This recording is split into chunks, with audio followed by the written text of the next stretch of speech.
अस्सलामुअलैकुम, welcome to all in Ifrah math class. Previous lecture में हमने फर्स्ट 3 क्वेश्चन सॉल्व किए थे 2.1 के। आज हम क्वेश्चन नंबर 4 देखते हैं। Determine the following quadratic equation, have real roots and find the roots.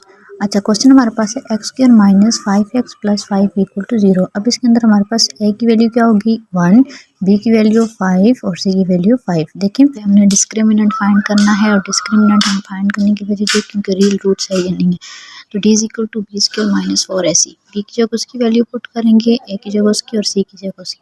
अच्छा, 5 का स्क्वायर हमने लिया तो ये हमारे पास हो जाएगा 25 माइनस 4 इंटू 5 20।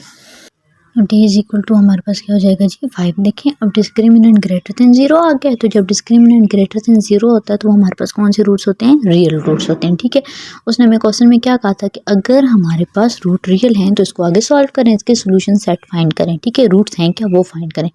तो अब हम लोग जो है वो रूट्स फाइंड करते हैं। तो रूट फाइंड करने के लिए हमारे पास ये जो क्वाड्रेटिक इक्वेशन दी हुई है इसको हमने ना सॉल्व करना है। अब क्वाड्रेटिक इक्वेशन को सॉल्व करने के हमारे पास 3 मेथड होते हैं, by factorisation, completing square and quadratic formula. तो मैं यहाँ पे क्वाड्रेटिक फार्मूला यूज़ कर रही हूँ।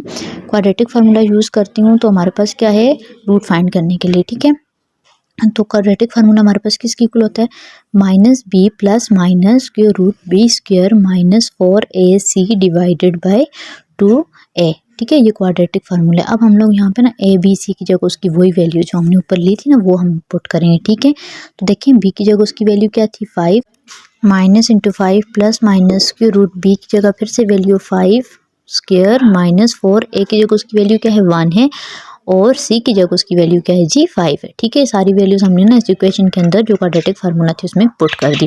डिवाइडेड बाय 2a, तो ए की जगह उसकी वैल्यू क्या है 1। ठीक है, अब इसको सॉल्व करते हैं तो प्लस माइनस माइनस, तो ये हो जाएगा minus 5 plus minus square root 5 square क्या होता है 25 माइनस 4 इंटू 1 4 और 4 इंटू 5 20 डिवाइडेड बाई 21 2। तो ये हमारे पास आ जाएगा minus 5 plus minus square root 5 divided by 2। देखें आप तो हमारे पास दो वैल्यूज आ रही हैं, एक प्लस और एक माइनस में। तो minus 5 plus square root 5 divided by 2 और दूसरी वैल्यू हमारे पास आएगी minus 5 plus square root 5 divided by 2। तो ये दो हमारे पास क्या आ गए जी root. Okay, next question, determine the nature of the root of the following equations and verify the result by solving them.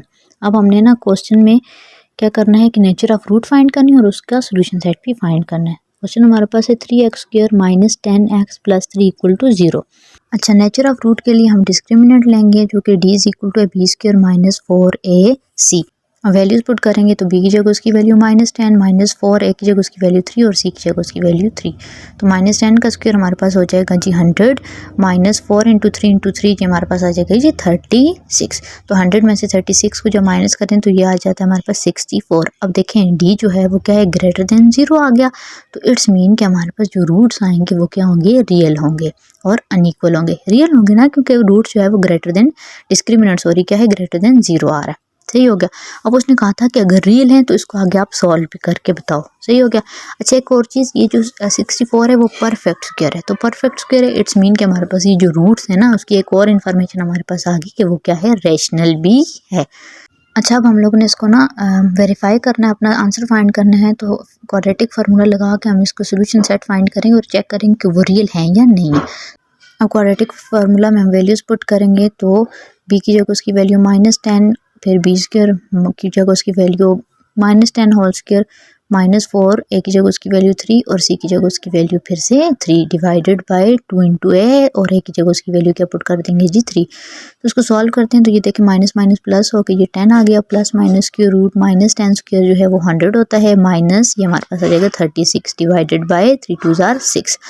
So x is equal to 10 plus minus square root 64 divided by 6. And next we have x is equal to 10 plus minus 8, क्योंकि square root 64 जो है वो 8 की equal होता है divide by 6। तो इसको solve करते हैं, दो वैल्यूज आएंगी, एक प्लस के साथ और एक माइनस के साथ। तो फर्स्ट ऑफ ऑल हम प्लस वाली वैल्यू सॉल्व करते हैं तो ये हमारे पास 10 प्लस 8 16 डिवाइडेड बाय 6। तो सॉल्व करें 2 के टेबल के साथ तो ये हमारे पास 8/3 आता है। इसी तरह सेकंड है 10 माइनस 8 डिवाइडेड बाय 6, तो ये हो जाएगा 3 नहीं 2/6 और इसको सॉल्व करते हैं 2 1 is to 2 3 जार 6। तो ये दो वैल्यूज हमारे पास थी। आगे ये चेक करें, ये दोनों वैल्यूज क्या हैं हमारे पास, रियल है। सही हो गया। अच्छा जी, अब हम लास्ट क्वेश्चन की तरफ चलते हैं। वो कह रहे फाइंड द वैल्यू ऑफ के पार्ट है रियल एंड इमेजिनरी, दोनों केसेस देखने के। रियल के लिए क्या होगा और इमेजिनरी के लिए। क्वेश्चन क्या है, 2x² प्लस 3x प्लस के इक्वल टू 0। मेरी राइटिंग बहुत ही गंदी है। अच्छा, यहाँ से a की वैल्यू हमारे पास 2 है, b की वैल्यू +3 और c की वैल्यू k। तो सबसे पहले ना हम फॉर रियल के लिए सॉल्व करते हैं। क्या रियल के लिए, अब हमने कहा डिस्क्रिमिनेंट जब ग्रेटर देन 0 हो या इक्वल टू 0 तो दोनों में रियल कैसा आता है, तो दोनों इकट्ठा लेते हैं। d ग्रेटर देन और इक्वल टू 0, d की जगह उसकी value b² - 4ac greater than 0। अब देखें इसमें हमने ना वैल्यूज पुट की, तो b की जगह उसकी वैल्यू पुट की, हमारे पास क्या आ गया 3, a की जगह 2 और c की जगह k। सॉल्व करते हैं तो 3² 9 - 4 2 8 k ग्रेटर देन और इक्वल टू 0। अब देखें 9 को दूसरी तरफ ले जाएं तो माइनस हो जाएगा, ये माइनस माइनस आपस में कैंसिल हो जाएगा। इनइक्वालिटी की बहुत साइड पे माइनस आए ना तो वो सिंपल चेंज हो जाता है। अगर ग्रेटर है तो वो लेस में चेंज हो जाएगा। तो देखें मैंने यहाँ पे ग्रेटर को लेस में चेंज कर दिया। अब 8 मल्टीप्लाई हो रहा है तो दूसरी साइड जाएगा, वो क्या हो जाएगा जी, डिवाइड हो जाएगा। ठीक है, के है लेस देन और इक्वल टू 9/8। अच्छा, अब हम लोग सेकंड केस सॉल्व करते हैं जो कि फॉर इमेजिनरी। अब हमने ये पढ़ा था कि डिस्क्रिमिनेंट जो d है वो लेस देन 0 आएगा तो वो इमेजिनरी केस होगा। तो डिस्क्रिमिनेंट की जगह उसकी वैल्यू पुट करते हैं, b² - 4ac लेस देन 0। अब इनमें वही वाली वैल्यूज पुट करते हैं, b की जगह 3, a की जगह हमारे पास 2 और c की जगह उसकी वैल्यू आ गई k लेस देन 0। सॉल्व करें तो 9 - 8 k लेस देन 0। 9 को दूसरी तरफ लेके जाएंगे तो वो यहाँ जाके क्या हो जाएगा जी, माइनस हो जाएगा। माइनस माइनस कैंसिल, वही इनइक्वालिटी चेंज हो जाएगी क्योंकि माइनस बहुत साइड पर मल्टीप्लाई हुआ है। तो k इज इक्वल टू आ जाएगा जी 9/8। तो ये हमारा दूसरा पार्ट भी सॉल्व हो गया। अगर आपको मेरी समझ आई है तो वीडियो को लाइक करें और मेरे चैनल को सब्सक्राइब ज़रूर करें। मिलते हैं नेक्स्ट वीडियो में नेक्स्ट लेक्चर के साथ। अल्लाह हाफिज़।